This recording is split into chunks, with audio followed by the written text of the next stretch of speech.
Halo Bunda, anak mengalami tantrum. Jangan khawatir, mari kita bahas dalam video ini. Dalam video ini, kita akan membahas mengenai pengertian, jenis-jenis, penyebab, dan dampak tantrum pada anak. Temper tantrum merupakan respons yang normal terhadap kemarahan dan umumnya terjadi pada anak berusia antara 1 hingga 4 tahun.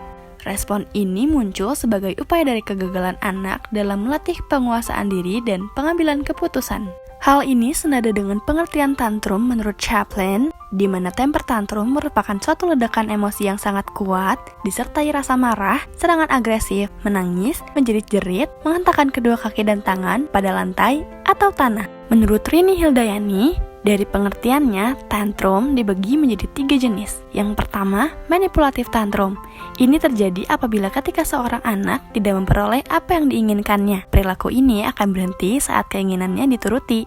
Yang kedua, verbal frustration tantrum. Ini terjadi apabila ketika anak tahu apa yang diinginkannya, tetapi tidak tahu cara untuk menyampaikan keinginan tersebut secara jelas. Pada saat seperti ini, anak akan mengalami frustasi. Dan yang ketiga, temperamental tantrum. Ini terjadi ketika tingkat frustasi anak mencapai tahap yang sangat tinggi, dan anak menjadi sangat tidak terkontrol. Saat emosional, anak akan merasa sangat lelah dan sangat kecewa.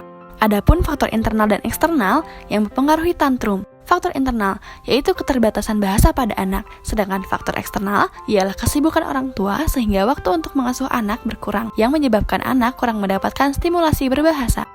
Bunda, untuk menangani temper tantrum pada anak, perlu dilakukannya modifikasi perilaku dalam perbaikan perilaku sejak usia dini untuk mengatasi perilaku negatif atau menyimpang seperti anak dengan temper tantrum. Harapan dilakukannya modifikasi perilaku adalah agar anak dapat berkembang, mampu memahami, mengelola, dan mengekspresikan emosinya baik positif maupun negatif, sehingga anak mampu bersosialisasi, berkomunikasi, dan bereksplorasi terhadap lingkungannya. Modifikasi perilaku pada anak dapat dilakukan dengan cara berbicara dengan tenang kepada anak dalam suara pelan dengan memberikan dan mengulangi pertanyaan, memberikan alasan yang jelas pada anak, bersikap tenang, serta tidak menekan diri sendiri jika kesabaran orang tua sudah merasa habis. Mencoba atau berpura-pura mengabaikan anak ketika tantrum, namun orang tua perlu memberikan batasan waktu yang jelas untuk mengabaikan seorang anak, yaitu tidak lebih dari 5 menit. Memberikan pujian dan pelukan ketika anak sudah mulai dapat mengendalikan dirinya untuk memberikan rasa aman dan nyaman pada anak, dan memberikan peraturan yang tegas dan konsisten pada anak.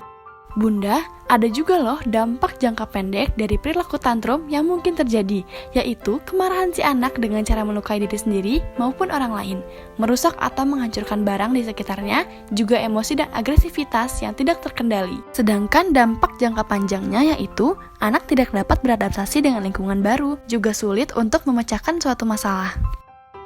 Itu dia Bunda, penjelasan mengenai tantrum pada anak. Terima kasih telah menyimak, semoga bermanfaat. Wassalamualaikum warahmatullahi wabarakatuh. Jangan bingung, jangan pusing, atasi tantrum dengan bijak.